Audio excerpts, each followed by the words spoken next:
introduction chat. Today I'm going to talk about the subject, the United States land system.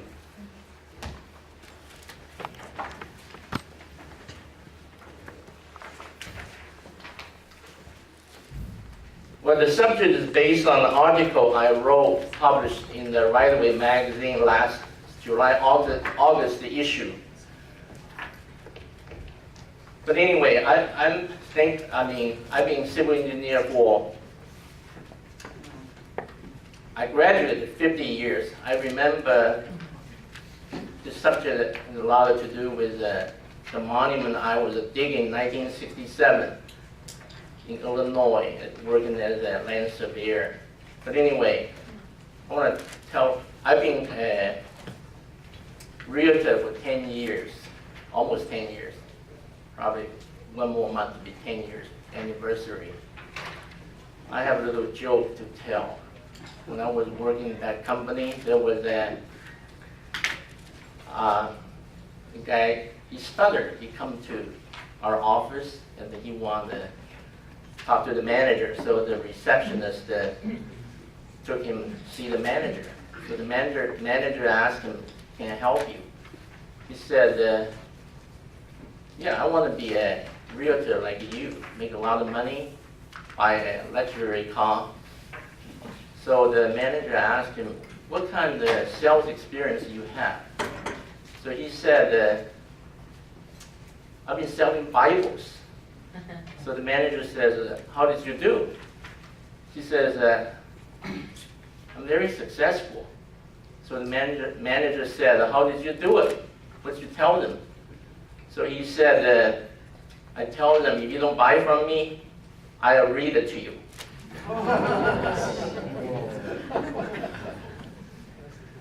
But anyway,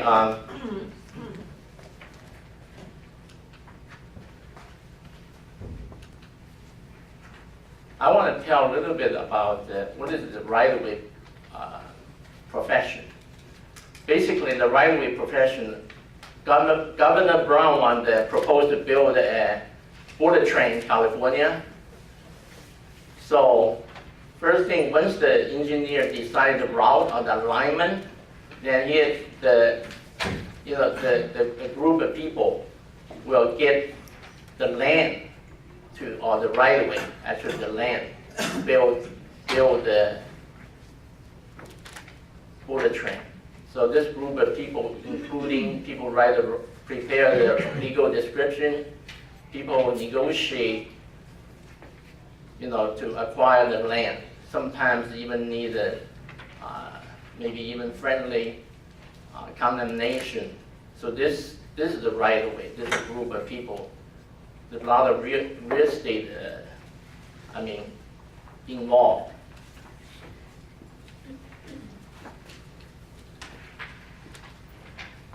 So the United States land system, most people probably doesn't know, but it is really kind of like stealth.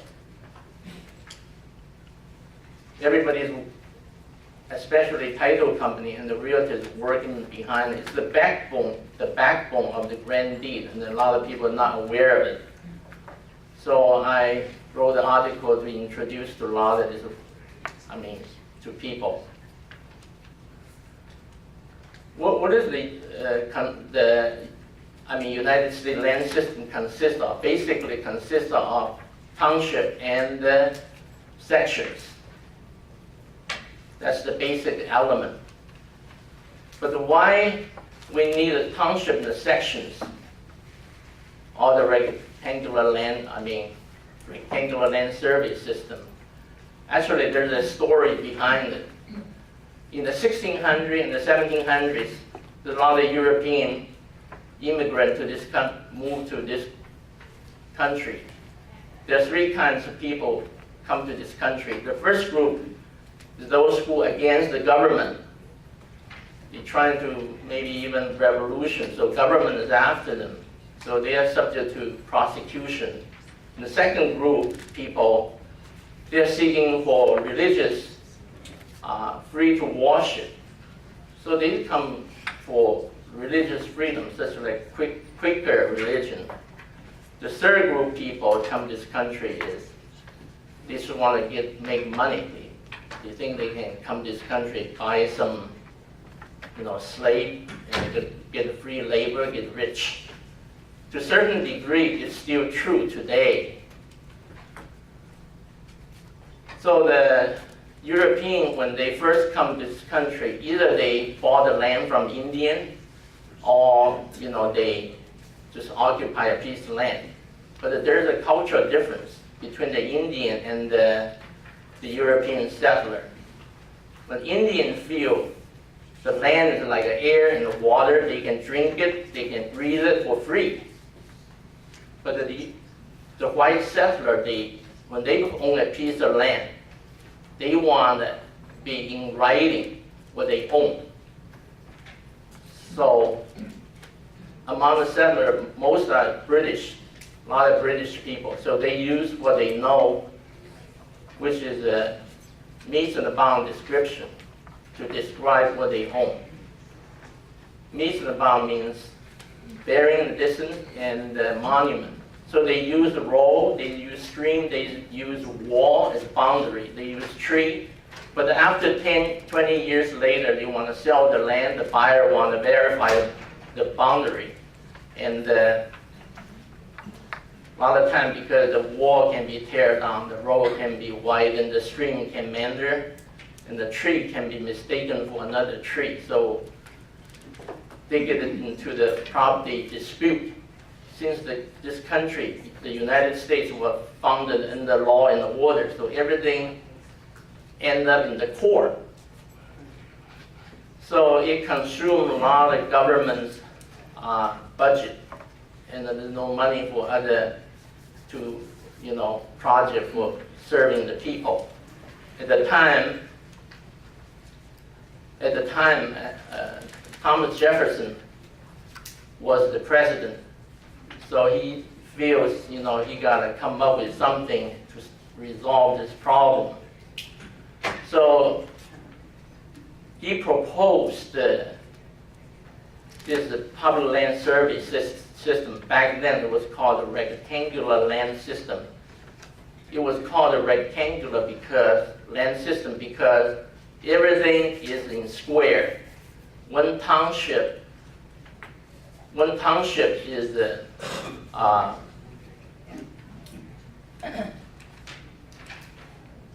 everything is in square. One township is there are 36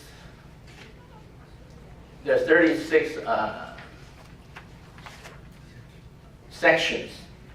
I'm missing a slide somewhere. But anyway,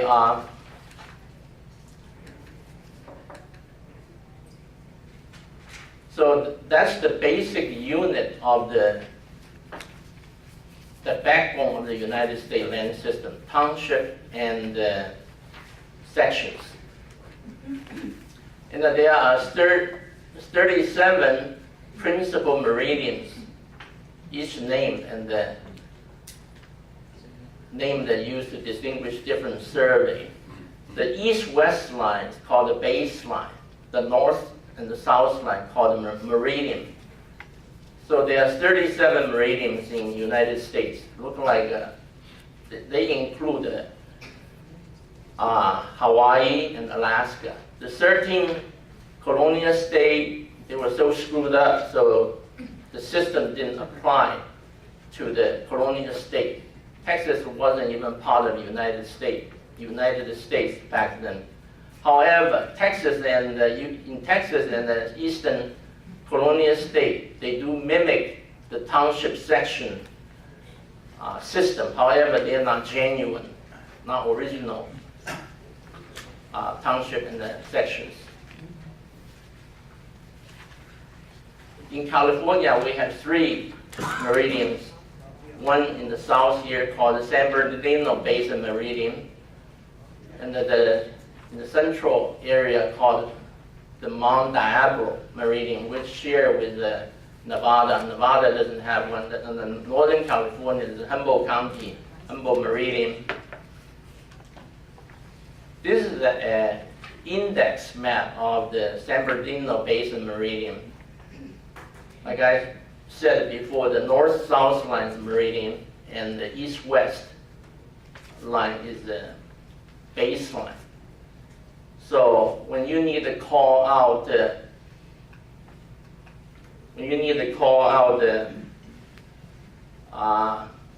a township, you just counting. For example, the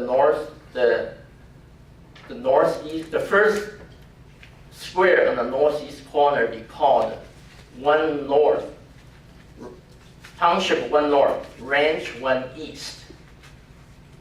So I have 2 yellow squares on this slide. The 2 big yellow squares, actually they are 16 quadrangle. This term is not very often used, but I just want to bring up the 16 townships.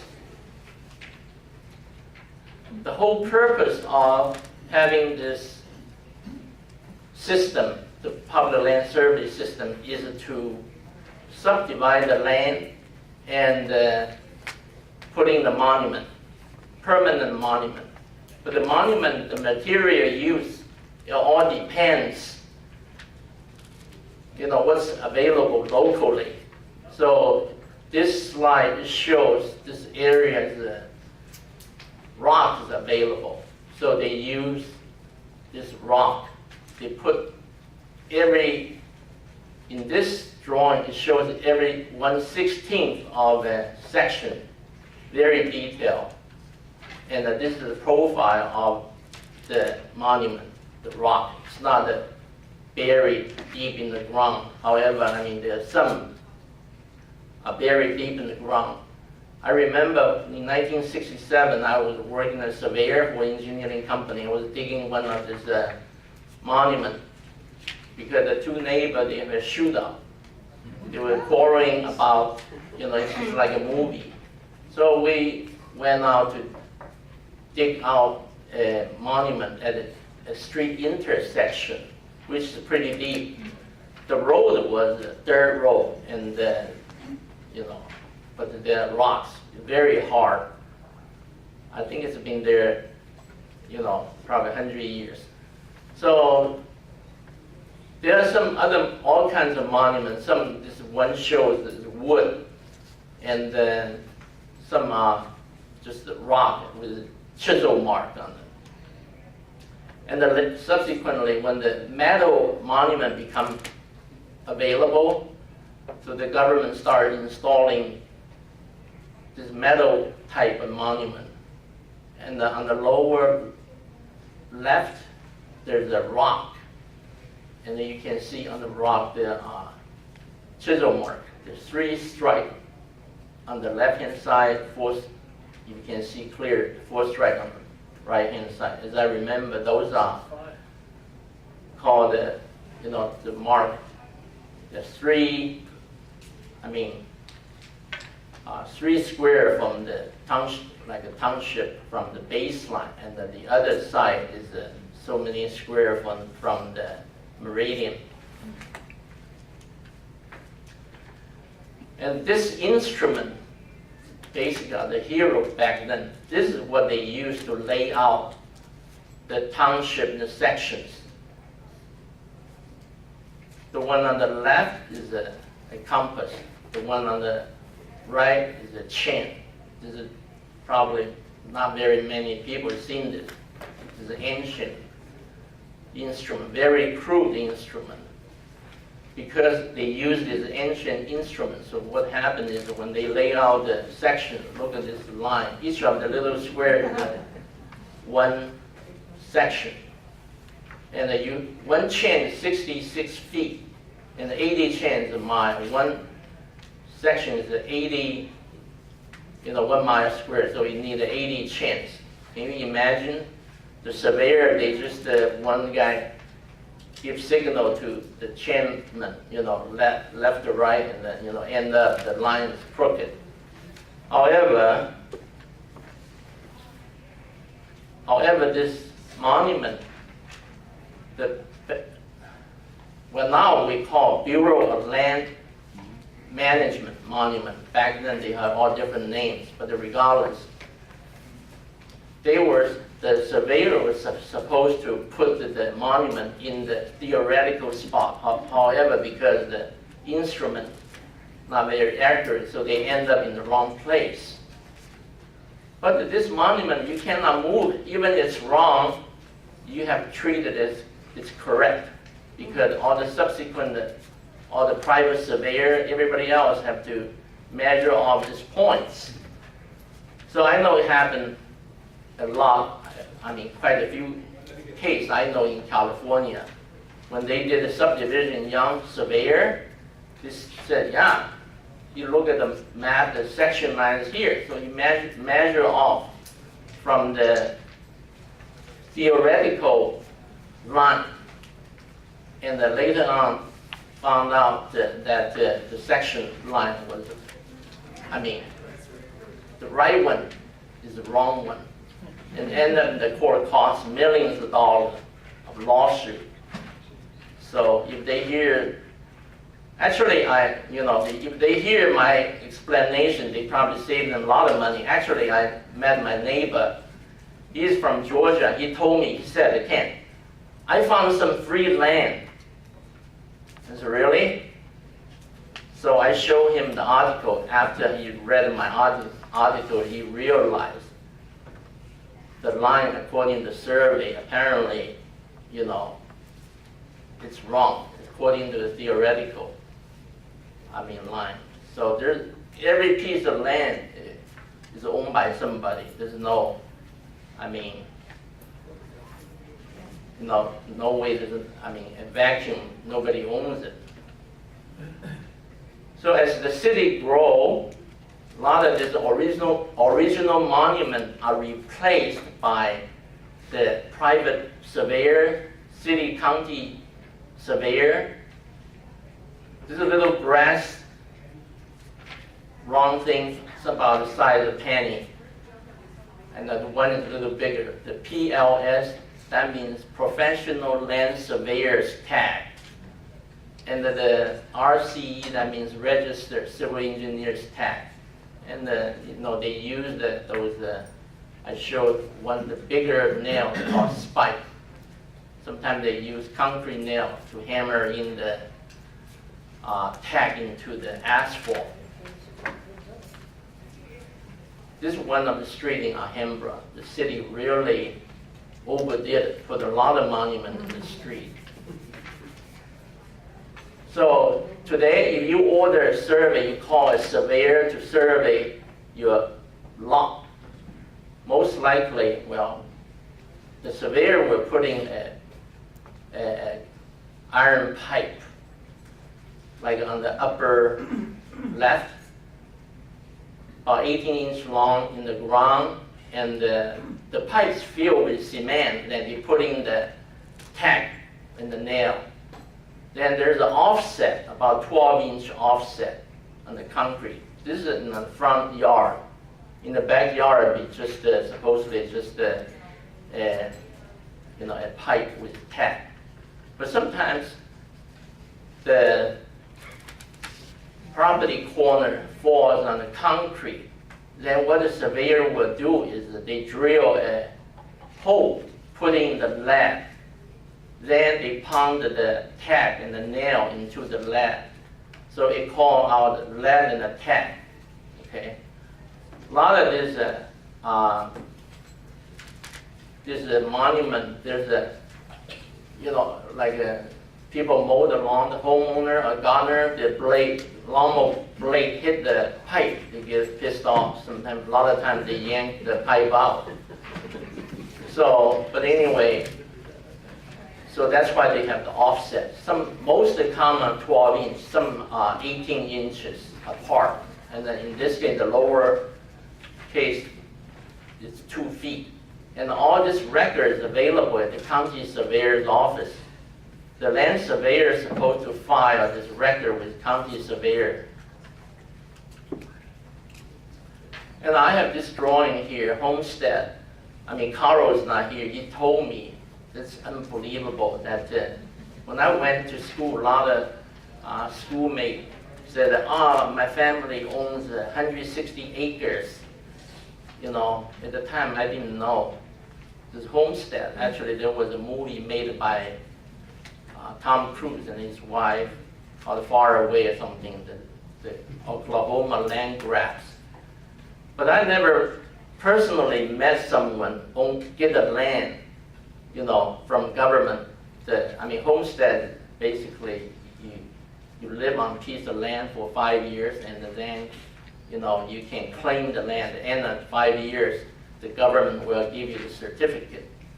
And then we have one gentleman, he's not here today, he told me he owned the land. And this drawing, this one is not 160 acres. It look like, you know, in California, a lot of this homestead, you can, you know, draw a site map, you know, live on the land for 5 years, fenced off, and then submit to the government, and then you get the land. So it's kind of interesting. Well, cannot promote my book, but regardless, I want to recap about my subject today. You know, if anything to remember about the subject, now you know all the grantee, even, right, it doesn't matter what the format, it all traced back to the section, townships. And the very important thing is that, you know, the BLM monument, even they are wrong, you have to respect it. It's treated as correct. And the one thing about, you know, there's a township in the section, it traced back in 1785. Thomas Jefferson, he proposed this to solve the property line dispute. He had never dreamed, his proposal, it bloomed into such a successful, useful tool in this country. First, Thomas Jefferson, before he died, he wrote his own obituary. He said that his contribution was, he drafted the Constitution, and he founded the University of Virginia, and he also has contribution to architect. He built his own house, Monticello. But I feel this is his greatest, contribution to this country. So if you want a copy of this article, it's about 3 pages. Just shoot me an email, and I will send it to you. Thank you very much.